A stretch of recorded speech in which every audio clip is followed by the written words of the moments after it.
Good evening, everybody.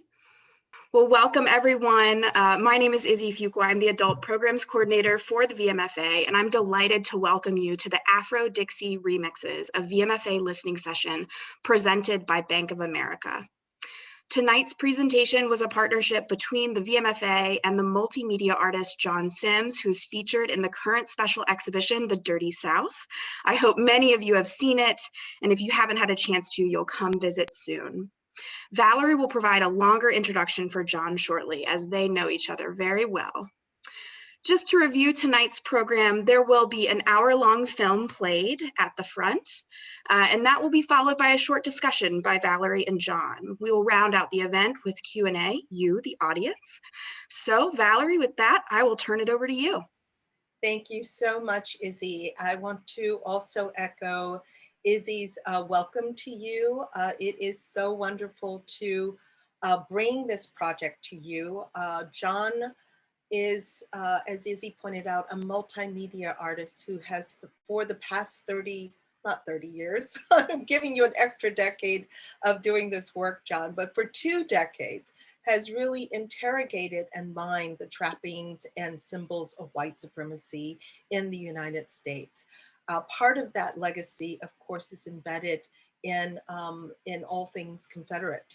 And so this is one of many different projects, but certainly the music, AfroDixieRemixes, is something which he has endeavored and over the past 2 decades to do. And so this project and what you hear in our Confederate Memorial Chapel is the culmination of that. As Izzy pointed out, this is an hour-long film. It was filmed over a course of 2 days here in Richmond, Virginia in late June, the 21st through the 22nd. And we are so thankful to our community who came out and participated in this film. I won't linger too much on this because we do have a wonderful film to show. I will come back later on to have a conversation with John.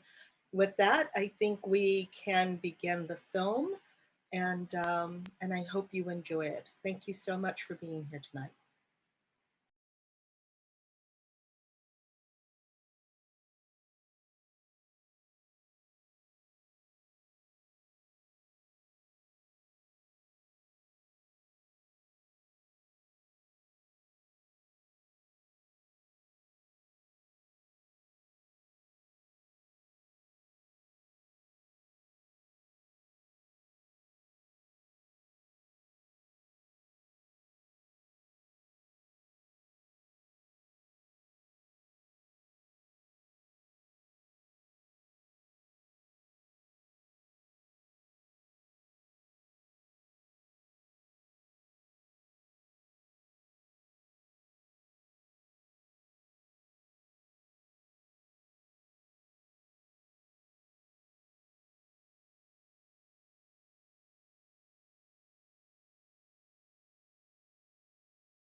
Thinking about Dixie and the blues, my thoughts are complicated. And given the history of the song and the process of history itself, that's not only understandable, but normal. I listened to the blues version, and enjoying the guitar, I inadvertently found myself singing the lyrics in my head. The song is still an earworm. It's so present in our culture, and working at a Civil War museum, it's incredibly familiar. That said, I was still startled by how easily the lyrics and the words popped into my head. It reminded me of how embedded some of the stories are that we tell about the Civil War, and how the actual history of those stories is incredibly complicated and conflicting. The song itself has its origins in 1859, the year before Lincoln's election and secession began. Daniel Decatur Emmett wrote the song for the minstrel troupe he worked for in New York, and it became wildly popular across northern states. Songs for minstrel shows were some of the most in-demand pieces of music, and especially Dixie, and Emmett was a leading figure in minstrelsy. In late 1860, when Southern states began to secede from the United States, the catchy tune with lyrics in the first verses referring to the old times and the land of cotton, making explicit Southern references, expanded the popularity of Dixie. And as more people talked about it becoming the anthem of the Confederacy, the more it became so. The ties to Confederate identity aren't surprising to us today. The facts that it was written by a Northerner who was not sympathetic at all to the Confederacy, and having it written before the war, are. There's another surprising layer too. In Mount Vernon, Ohio, Emmett's hometown, an African-American family, the Snowdens, were a popular family musical group. And according to the Snowden family oral tradition, they taught Emmett Dixie. I didn't expect to find possible, even probable links to Black musicians at this song's origins. This messy story has themes that are familiar to the history of the Civil War and its legacies. Stories of evolving identities, connections between people living North and South regardless of allegiance during the war, highly racialized dynamics of ownership, perception, and power. Dixie, played in the style of the blues, brings a lot to mind, a form of music that directly connects to slavery and its immediate aftermath, a genre that is created by African Americans and expresses the hardships faced and endured. It reminds me of the pain and trauma expressed in a lot of those original or traditional blues songs, and the pain and trauma of 2.5 centuries of American slavery, of a war that killed 750,000 Americans, and of over 150 years of competing memories and unfulfilled promises. It reminds me of the power of words, of giving form to truth, of holding space for the tough stuff in the blues or in history, of needing to acknowledge truth before healing and reconciliation. It reminds me of how interconnected the ideas of race are in our perception of things, in music or in our stories, due to the inequities of power and access between groups of people and how they build, weave, and layer. These layers, the song, the performance, it all makes me feel curious, conflicted, entertained, frustrated. I oscillate between the emotions and thoughts, searching for something more coherent to settle my mind. But most recently, I came to acceptance, that I can have all of these thoughts and feelings, that they're okay. The history and the music are all complicated, layered, interconnected. My desire for an easy answer is natural for humans who yearn to name things as a way to order the world. Rather, it's hard, but necessary to name the truth and accept it in all of its contradictions and complexities. Holding the sum of all these ideas and feelings doesn't give me a quick and easy reaction to a piece, but rather it makes me listen more closely, think more deeply, and I'm still processing.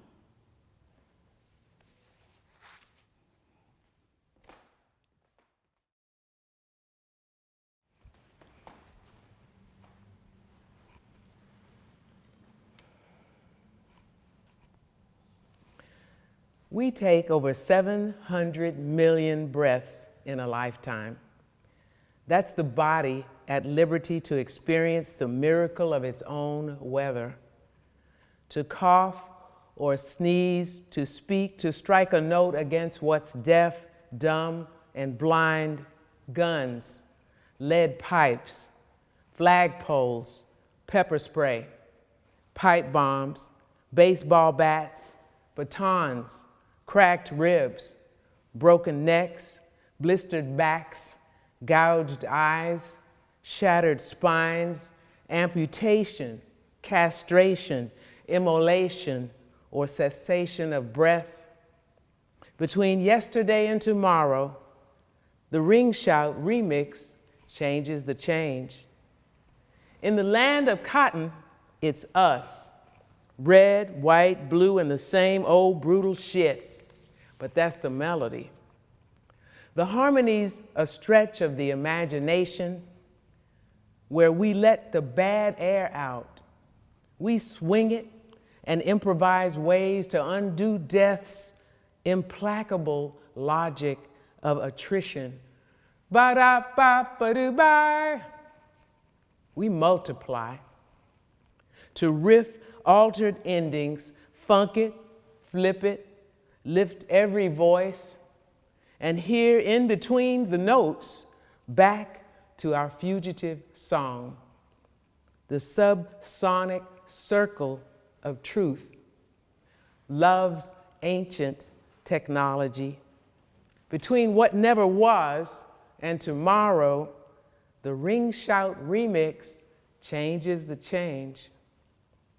Again, beyond the metonymic quarters and big house, old times, infinity unreels, a magnetic ribbon of a river rolls on like a double helix, running, its body birthing Dambala's starlight or hell-raising quasars balanced in the black. A hair's breadth between what never was and what will be, we shuffle the mix and change the change.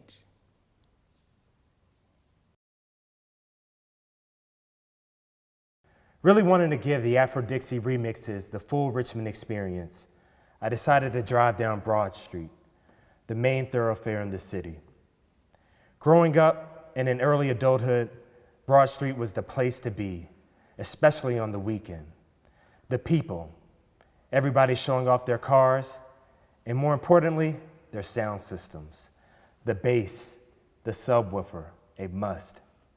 And personally, I enjoy taking in music while in the car because you're literally surrounded by the sound, experiencing that bass most intimately.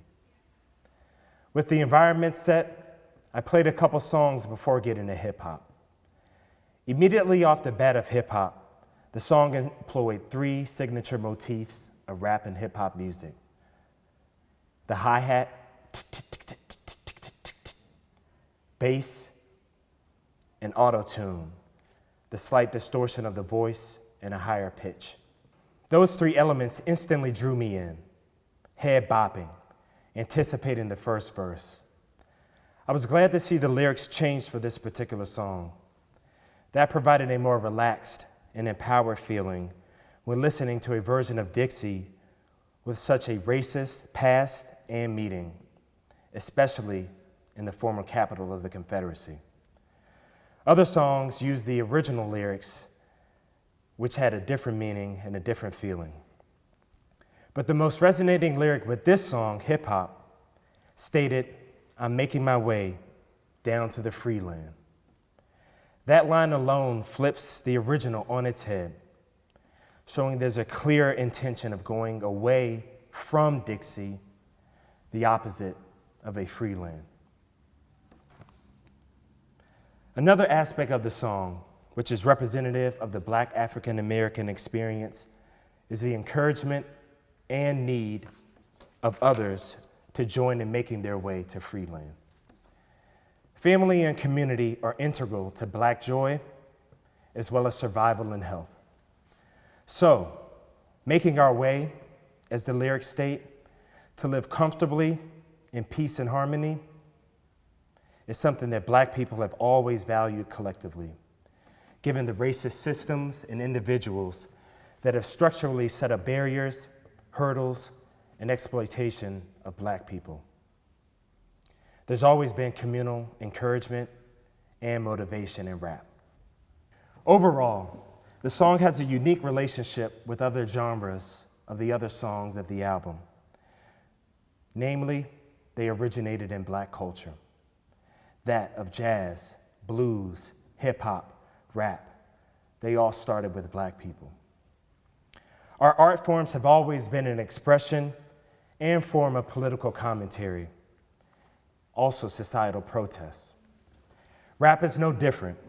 With its 1970s roots in Bronx, New York, rap or hip hop music at its infancy was an outlet and voice of the disenfranchised youth, coming from marginalized and under-resourced areas. As the hip-hop culture reflected the societal, economic, and political realities in their lives, on par with rap of today. Thank you.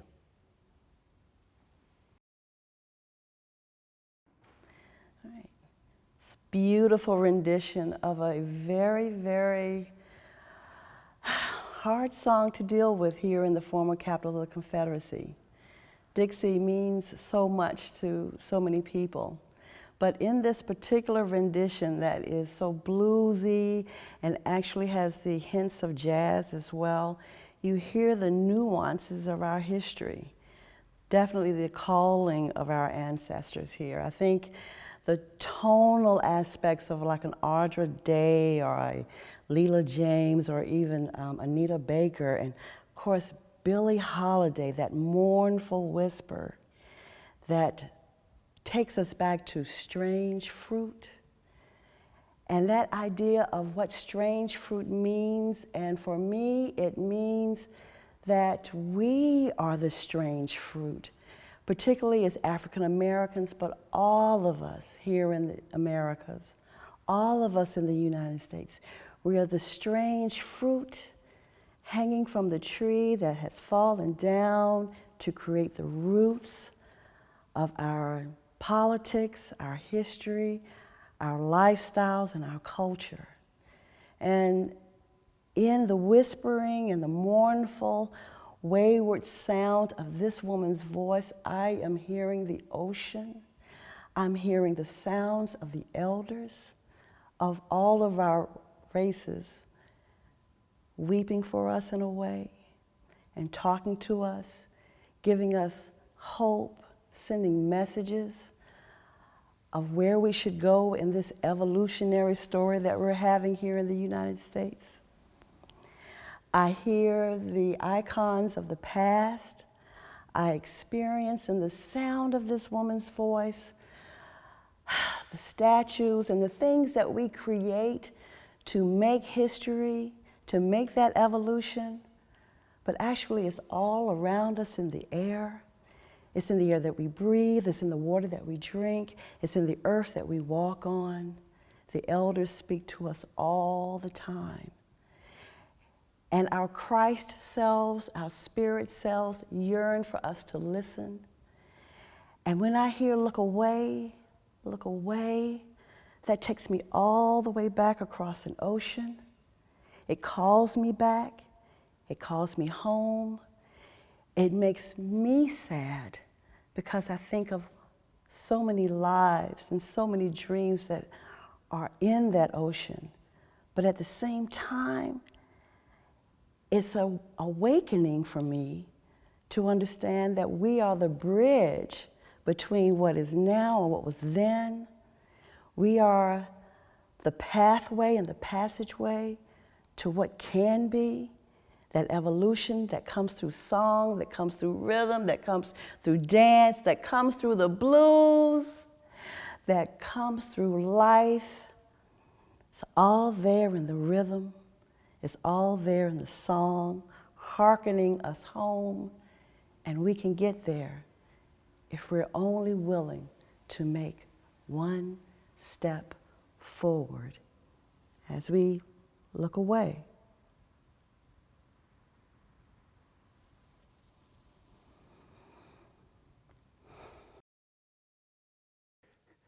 First, let me thank John Sims for this amazingly creative Afro-Dixie remix. As I listened to the various takes on the song Dixie, I realized that not until I moved to Richmond, Virginia, had I even given this song much consideration, even though I was introduced to it as a child. Actually, in Miss Roberts' 5th grade elementary school class, she taught us all these folk songs. Never really thought about it until I moved to Richmond, Virginia, the former capital of the Confederacy, to become president of the University of Richmond. And I learned that our fight song for athletic competitions was Dixie. And that along with the fight song, there was our mascot. Our mascot is a spider. And the mascot was called Confederate Spider dressed up in a Confederate Army officer's uniform. And I thought back about myself in 1965 when I began university. If I had been allowed to come to the University of Richmond, which I would not have, by the way, we didn't accept black students until 1968, I would have gone to sports competitions and seen Confederate Spidey. As a matter of fact, I've talked to one of our former board members, Judge Roger Gregory, the Chief Justice of the Fourth Circuit Court of Appeals, who talks about having been a student at Virginia State University, coming to sports competitions at the University of Richmond and having to endure Dixie and Confederate Spider, or one of our first African-American graduates, Barry Green, who shared his take on that as well. It's incredible, John, that you're doing this Afro-Dixie remix at this time, a time of, I hope, great racial reckoning in this country. In fact, it is my hope that when we look to the future, we'll look back at the years 2020 and 2021 as an inflection point in the United States in terms of our attempt to finally deal realistically with the vestiges of segregation, Jim Crow laws. We've never done that in the United States in the way that some other people have done. And to Valerie Cassel Oliver, I think it was brilliant for you to put on this exhibit of the Dirty South at this particular time, because I think it will play an important role in that racial reckoning in this country. I'm hopeful it will play an important role.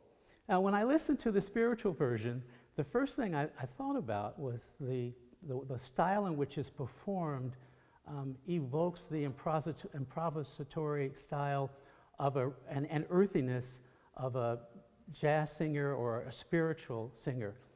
In fact, as a musician, I would say it's kind of like a theme and variations on Dixie, with the inflections that the vocal inflections that a jazz or a spiritual singer would use.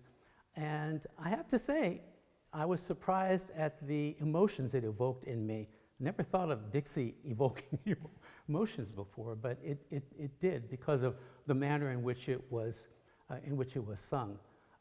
It is my hope that we get as many people in Richmond and in Virginia, and in fact from around the country and the world, to see this exhibition, to hear this rendition of AfroDixie remix, because I think it will cause people to think about the impact of the song, the impact of the words of the song, and more importantly, the impact of slavery, segregation, and these issues that have plagued us as Americans for many, many years have had on our attempt to be e pluribus unum, out of many, one.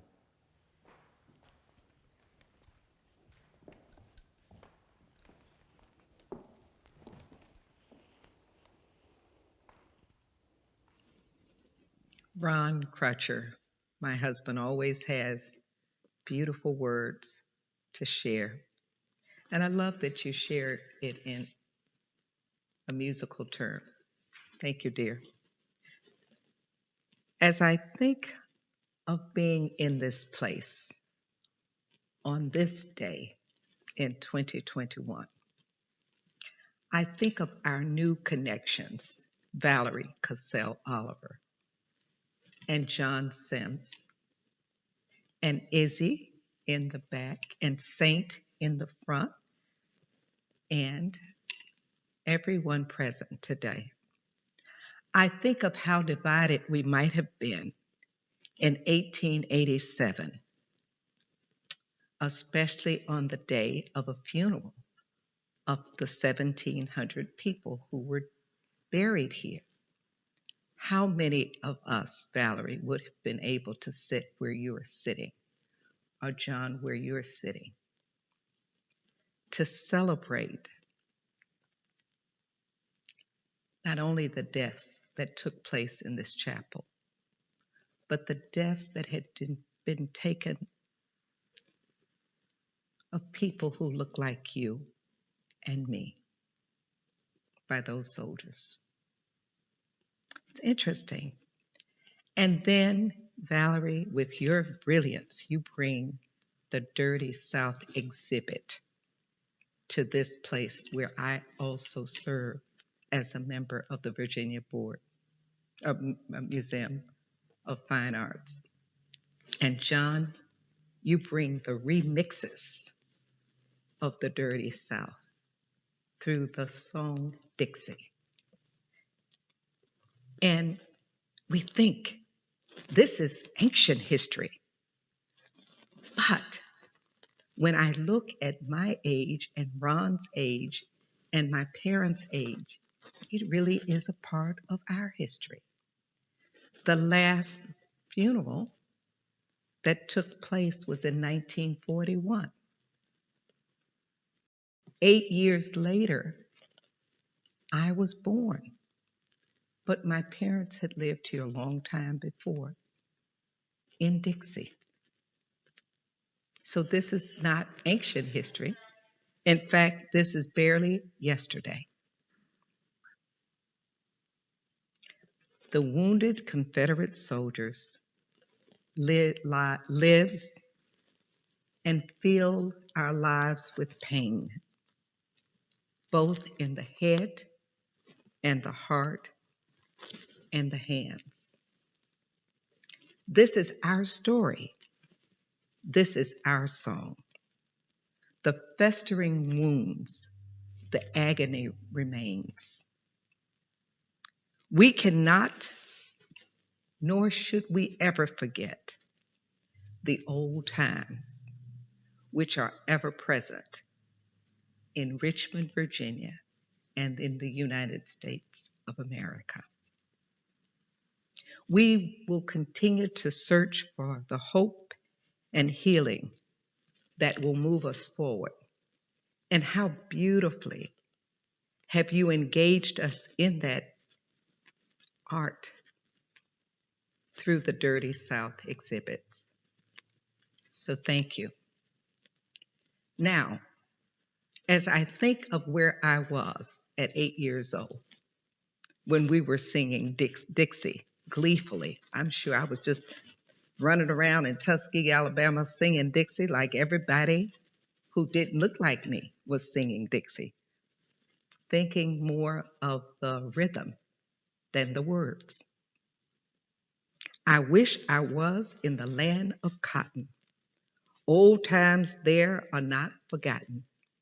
And I remember moving from the South to the Midwest and always wanting to return to Dixie. So the head and the heart and the hands wanted to be right there with that red clay and dirt. And though I never picked cotton, my ancestors did. And so in Dixieland, where I was born, early on a frosty morn, I was told in the Dixie song to look away, to look away, to look away down south in Dixie. But let me just share that I love it that we're not looking away, but that we are looking forward, and we're looking forward together, Black and white, and all ethnicities.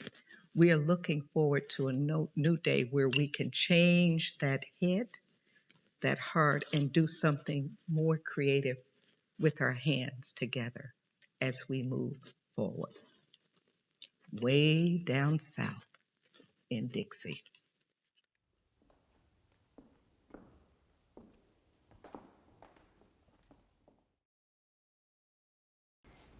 Soul music was developed in the late 1950s, rooted in the concept of Black joy and Black gospel. This is because Black folks were excluded from white churches, and so we often had to create our own institutions of where we felt we could coexist and co-create, and I think this is really the origin of soul.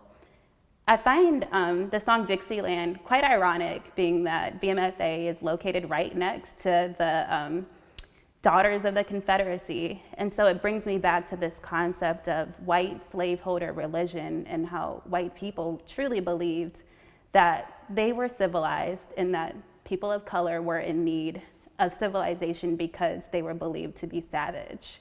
So I think being in this space, being in this chapel, knowing the history of the chapel reminds me of the concept of Dixieland. The one land where we truly were able to create our own community was Black Wall Street, but then it was burned down by racist white people and supremacists. And so it goes back to this concept of joy and belonging and cultural resilience through gospel and inclusion and hope, but then also knowing that that does not exist currently because of the way racism is so deeply integrated into our systems and where we live, work, and play. I think that in conclusion, when we think of Dixieland and the creation of our own lands and sense of belonging, it's important to go back to our systemic structures, because we will truly not have a land that we're longing for or want to return to, because that never existed in the first place. So in order to have a true sense of belonging, Black joy, Black culture, and spaces of inclusion, we must start with our systems and create space for communities of color and children and families where we truly exist. And I think that's the irony of the soul track as it relates to Dixieland. Thank you.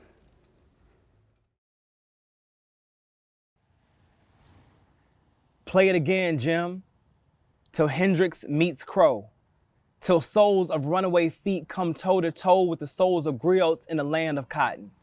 Play me a song that takes stand its ground, lives and dies and resurrects slaves from their shallow graves. Play me an arm-stretched revival, till every one of my people be Lazarus. Let the guitar cry, let the strings flail like bulging bodies on the fingertips of poplars. Let the vibrating amplify the voice of pain and sorrow remixed into fight and fervor. I can still smell the black face in the notes, the burnt cork paste pasted upon the skin of America, the soot smeared all over the pale hate and gifted to me as change, coins we can collect or change we can believe in, to mask the cost of living in a world that was built at our expense. Play me free, Jimmy. Strum me a phoenix that can rise out of the ash of burned churches. Riff me a praise hymn, a call for God, for life, for liberty, for pursuit.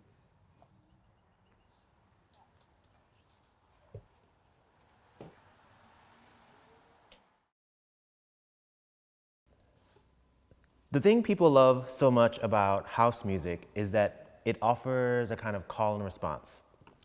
A DJ spins tracks, weaving 2 or 3 or more together into an original soundscape that, at that moment, has never been heard before. That's the call. The response comes from the bodies on the dance floor, working, twerking, popping and locking to the beat. The goal being for us to collectively reach a higher plane, a sense of community, what E. Patrick Johnson refers to as feeling the spirit in the dark. Nearly all references to nightlife, club culture, and dance music refer to the ability of club spaces and dance music to help us reach this higher plane of feeling. So as a lover of dance music and a DJ myself, I was really excited to listen to and respond to the house version of Dixie as part of the Afro-Dixie Remix series. Curious to see where it would take me and what it might conjure up for me personally. The track begins, as most house tracks do, with a Black female vocal cooing over light percussion and a piano line, singing the chorus, "I wish I was a Dixie, hooray, hooray." From there, the track becomes a call and response between the lead singer and spoken word, where the lyrics of Dixie are used as another layer of sound that punctuate and add meaning to the song. For me, as someone who grew up in Ferguson, Missouri, which is either the South or the Midwest, depending on who you ask, and being currently based in Richmond, Virginia, thinking about the Confederacy, thinking about the legacy and vestiges of slavery and the afterlives of slavery, I was particularly interested in how this track attempts to remix kind of a harmful racial history into a kind of electronic dance music space. I think the most interesting thing about this piece is the way that it is truly the remix. Perhaps one of the central features of Black creative production, of Black aesthetic innovation, is the remix.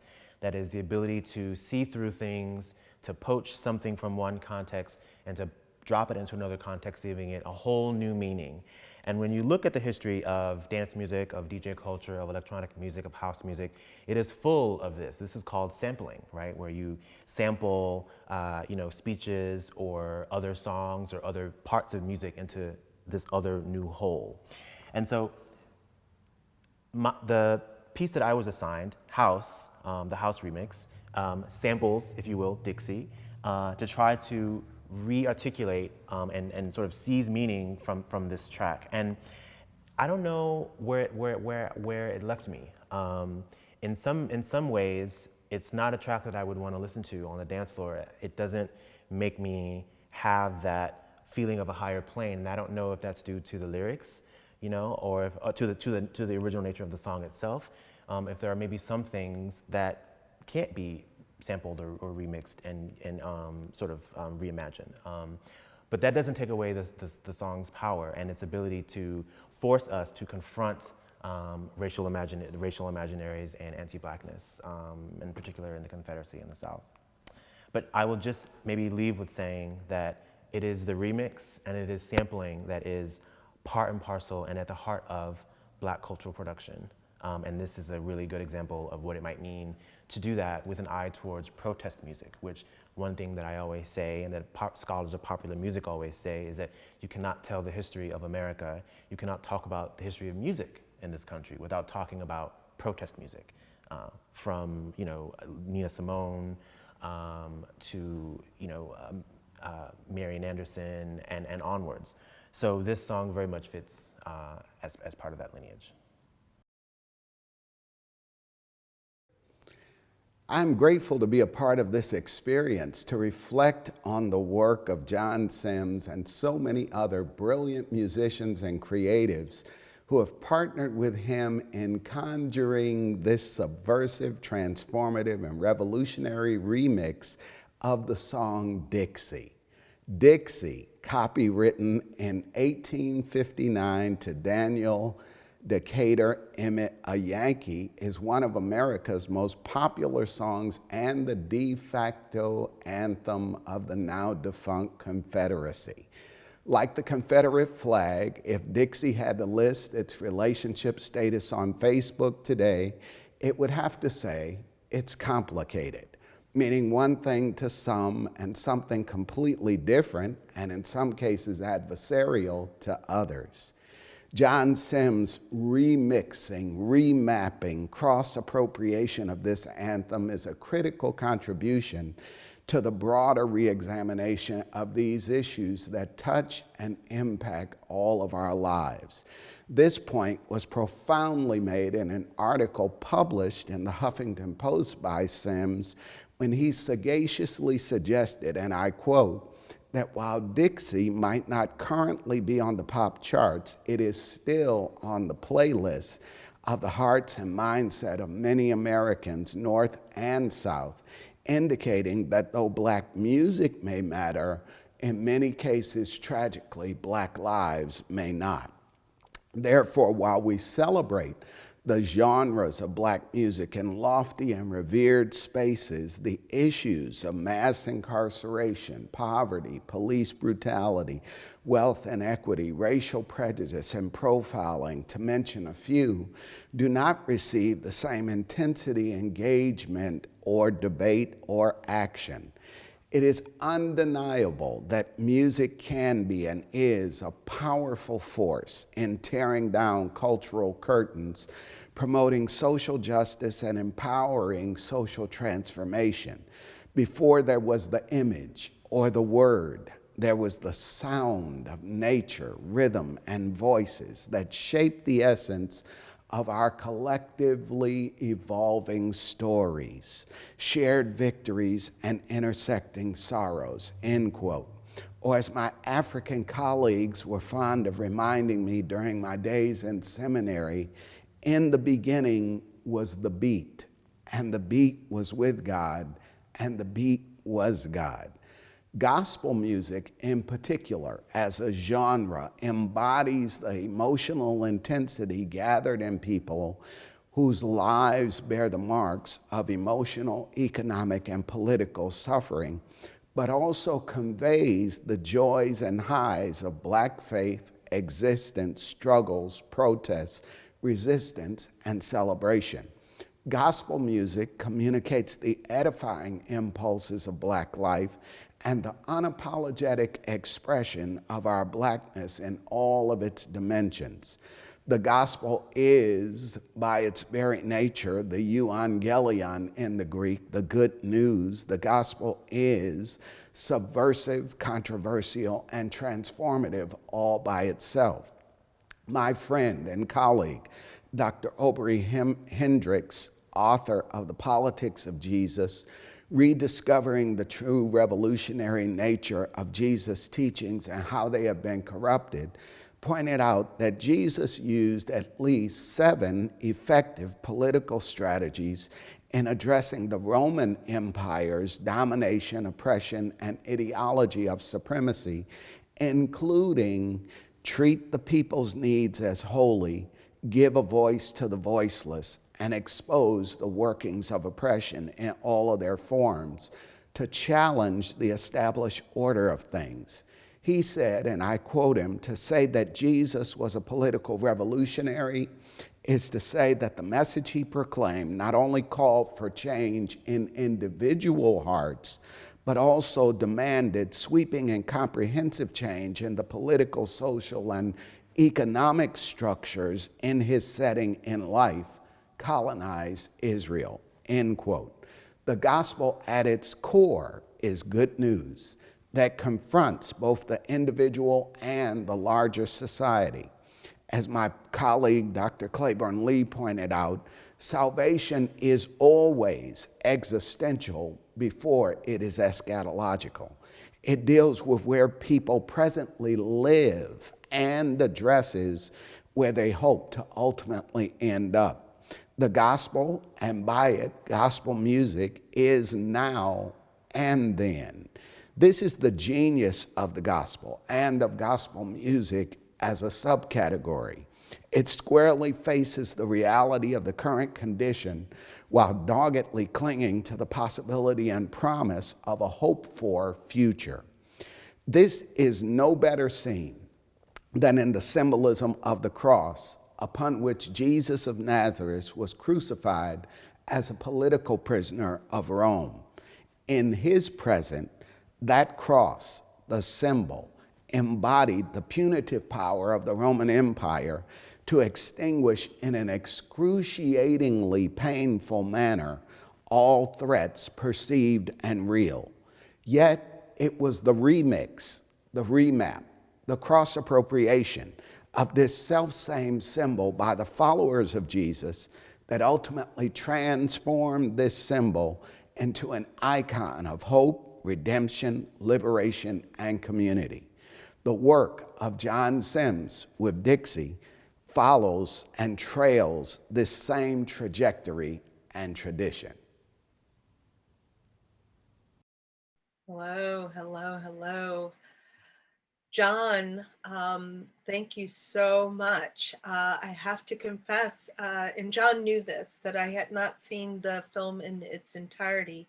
So just as you in the audience did tonight, I viewed the film for the first time, and how breathtaking it was. What a meditative journey you took us on through the voices of such a brilliant group of community members. The state poet laureate, our inaugural city poet laureate, a wonderful one of the Black ballerinas, Ava Holloway, the beautiful words of Dr. Hermine Penson and Danita Roundtree Green, the prophetic words of doctors Betty Neal Crutcher and Dr. Ron Crutcher. I mean, it was just filled. And you've done these across the country. I mean, I'm wondering, for first and foremost, just thank you. I'll put that out there again. Thank you for this opportunity, because, originally I wanted to do this, sans COVID, as a live thing. So it's always the challenge of, and then of course you saw my Ringling performance where I had to do something similar. But I think this, although it's challenging, I think it's good going forward, because this is a work in itself that will archive and present those stories going forward together as a unit, as a choreographed, curated, connected piece.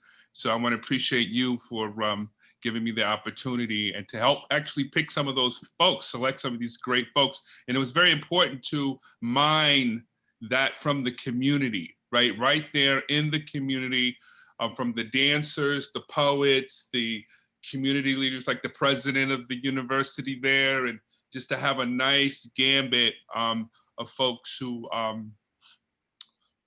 function as a choir, so to speak, right? There's a choir element to that. Yes, Dr. Lance Watson, I mean, the evocation that he provided for this piece.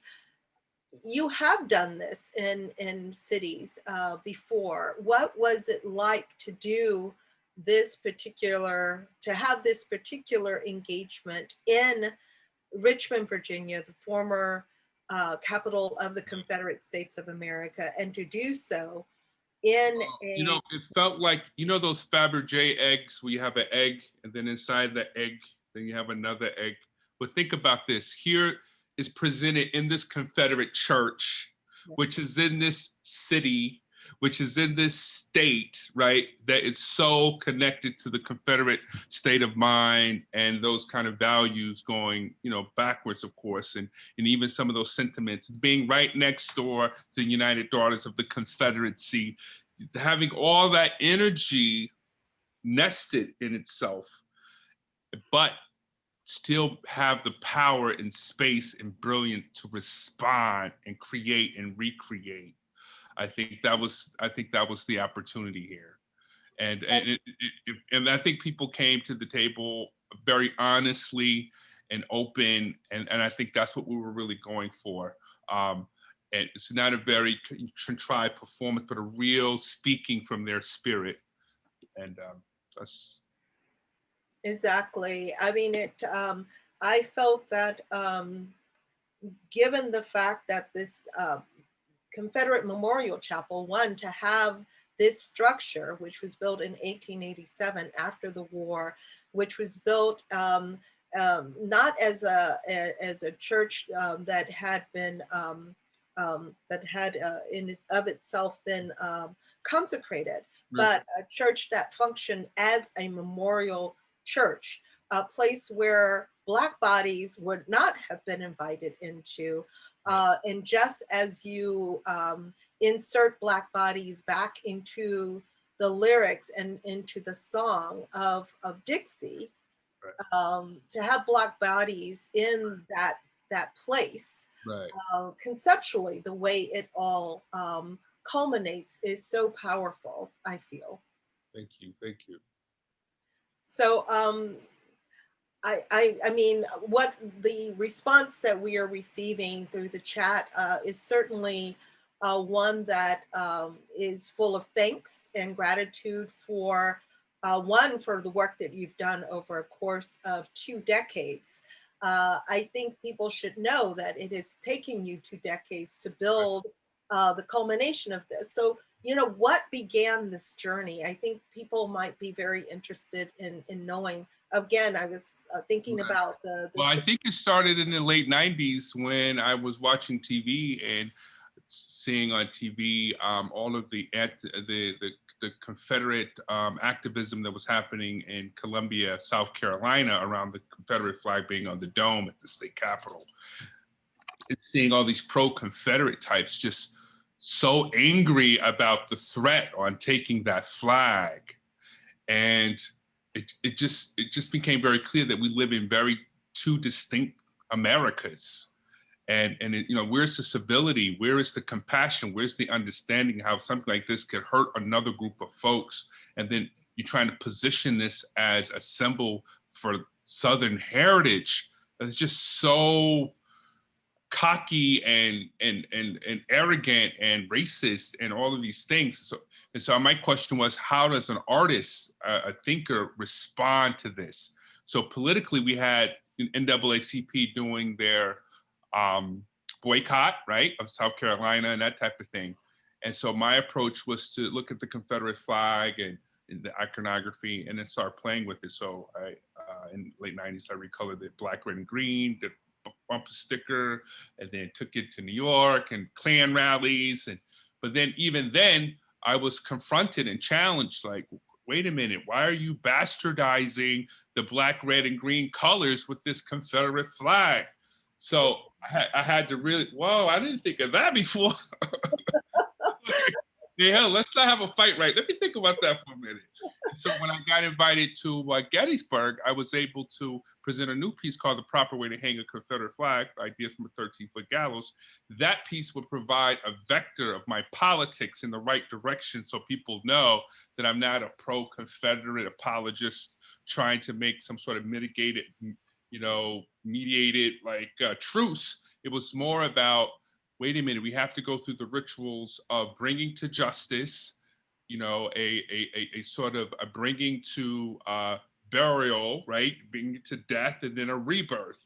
And so that sequence needed to happen, but for me, it happened backwards. I started with the recolored Confederate flag, then I ended up hanging it, and then I ended up burying it. So it's a nice sequence, which you see in the Christ story, with the crucifixion, the resurrection, the rebirth, and that type of thing. And so I think there's some strategies in terms of how Black people come to deal with things, is sort of confronting, remixing, and then creating this rebirth element. So I think that emerged how this worked over the years. Whether it's the Confederate flag, whether it's Dixie, or taking the text from the Gettysburg Address or the Confederate Constitution or whatever, monuments, and that's so much a part. And just like Dr. Watson said, this idea of the cross, which is this symbol of crucifying Christ, you believe Christ is a very important person, and then taking that and wearing that, right? There's a sort of occupation of the symbols of pain and oppression that you adopt as a way to keep faith, right? As a way to never forget. Well, it's very interesting in really looking at the South and this notion about rebirth, and how the South is now the new space of contestation for this country, that we are all now fighting. As the great Honorable John Lewis once said, we're now fighting for the soul of this country. And it's very interesting that that fight is taking place in the South, where politically, socially, we are literally fighting the same battles that were fought in the late 1950s, in terms of, civil rights and the rights of individuals to exist. Or after Reconstruction, right? I mean, it goes back. The South is so important on political levels and cultural levels, and I see a recentering of that, particularly in the cultural levels. Certainly, you saw that with music and hip hop, right? This movement from the East Coast to the West Coast, the Midwest, moving to the South, and we're beginning to see some of that movement in the visual arts as well. And and your show certainly contributes to that, this idea of cultural production as a pathway to social justice, a pathway to education, consciousness, spirituality, all of these things that are very, very, very important. So we don't need to roll up to New York or LA. Like, these things can happen right here in our community. And I think that was the important part of doing the Afro-Dixie remixes, is being able, what's that brother, Wilson, the one who does mining the museums, right? Fred Wilson. Yeah. Fred Wilson, that's right. So this idea here, the community is a museum, a living museum in a lot of ways. And so you have really important information and stories right in front of you.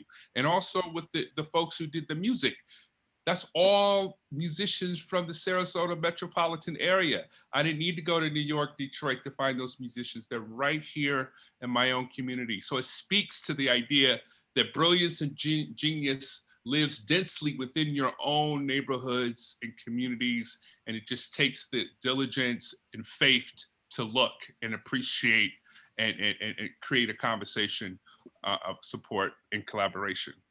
Agreed. And, you know, we have a lot of information and that's being shared in the chat function as well as in the Q&A. You know, one of the remarks that was made, and I hope I'm framing it properly, is, you know, this focus that the South has, you know, has not really been contextualized in terms of the Black body. It's always been framed as the South, which is, you know, framing of whiteness. And how interesting it is now, just as we're saying, there's this new contest for the soul of the South. And in effect, the soul of America, because right. We know that even in terms of what you were saying about the musical genre of hip hop and its East Coast and West Coast, well, we all know that those individuals engaged in hip hop were only 1 or 2 generations removed from That's right. That's right. So, that's you right. know, we know that Snoop Right, Dogg right. family That's is right. from Macomb, Mississippi. We know these things, you know, so, you know, it always distills back to, you know, the South as a point of origin, as a point where Black codes were written, as a point where, you know, state-sanctioned violence against Black bodies emerges.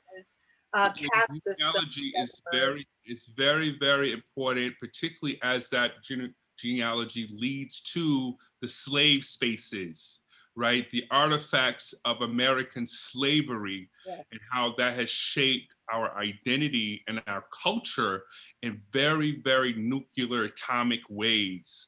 And so I think so much of our existence have been ashamed of that, running from that, looking away from that in a lot of ways.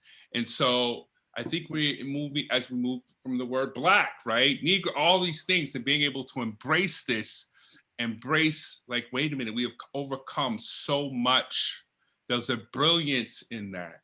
And then being able to say, hey, we have to take, you know, pay attention to our spiritual health, mental health, like the whole political health. And then we naturally become, as we are, you know, examples and role models throughout the world for social justice, as we've proven how to overcome bondage and servitude and being property. Like, those are very, very, like, unbelievable, inhumane conditions. And to be able to move through that without collective suicide, right? And still produce at the highest level of everywhere all the time. You know, so I think this is an incredible opportunity to celebrate that within the cultural context. So this show, I think Dirty South, definitely frames the work that I'm doing, a lot of the other artists are doing, and not just artists, but just thinkers, right? Writers, like politicians. It's being, how do we create a network, a synergetic connection lattice system that can sort of synergize this kind of renaissance that we're seeing and create a perpetual movement forward. Because, as you know, in the early 70s, things were powerful, and then what happened? you know what I'm saying? So it's so hopefully we can learn from some of those things. I am hopeful that we can in fact do this. I know that we had a bit of a glitch, and I just want to assure our audiences that when we do place this onto the VMFA channel, we will be screening the original file. and so you'll be able to come back to it with a wonderful seamless stream of viewing. We went over a bit, and so I don't want to truncate the questions. And we'll have an archival level, and maybe at some point there'll be opportunity to do a physical screening or something. But yes, exactly. We can end on one last question. And Izzy, forgive me, I just wanted to acknowledge this question. Someone asked, in fact, what future projects, now that this is a culmination, do you see your work going toward? Well, right now I'm moving into the paperwork of this 20-year project. So I'm working on a play, which will bring in, elements of the actual physical objects, the music, a memoir, a film project, and then the anthology from the AfroDixieRemixes. So a lot of the texts that you heard today and that I've collected over the years will become part of an anthology. And then once I finish that, hopefully by the end of the year, I'll be moving back into my math artwork and my other social justice project, where, looking in the legacy of Bob Moses, this whole idea of how mathematics is a very important platform for social justice, and bringing us into the intellectual, sort of math and science conversation, which I think is also very important. Very good. We should also note that AfroDixieRemixes is being pressed into vinyl, and we hope to have those in the museum shop sometime within the next few weeks. Right.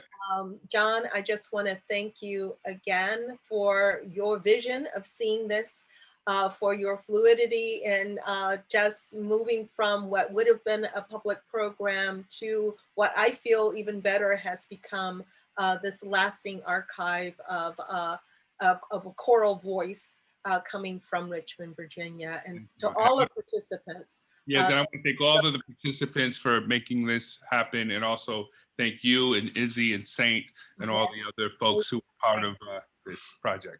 Yes. Well, thank you, John, and thank you, Valerie, both for your flexibility and patience, and all of our participants tonight who hung on with us through those technical glitches, always learning in the virtual realm. So thank you all. As Valerie has said, we will be making a public link for this, and as attendees, you will be notified when that's available. Bear with us while we do some editing on our end and work with John to make sure that it's capturing his vision.